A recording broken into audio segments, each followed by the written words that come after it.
Hi, I'm John Maxwell. I am so excited about the L2 simulcast that you're going to be able to see. And the reason I'm so excited is because we are really wanting to help leaders learn to lead effectively. I'm going to be talking about my most recent book, Good Leaders Ask Great Questions. Do you realize the questions are the key that unlocks most of the door of opportunities in your life? And many doors are never opened because you never use that key of a good question to unlock that door. And I'm going to share with you some questions that will help you open up doors of opportunity that have never been opened to you. I'm also going to have my two good friends, Tim Sanders, Linda Kaplan-Thaler. They're both going to be with me on this simulcast.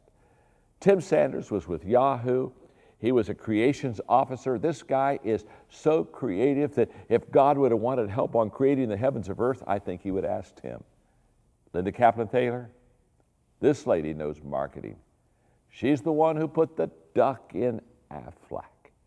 They're going to be with me at this L2 simulcast. You got to come. You got to bring your friends. Bring your team. I promise you, this will be a day that you will become a better leader.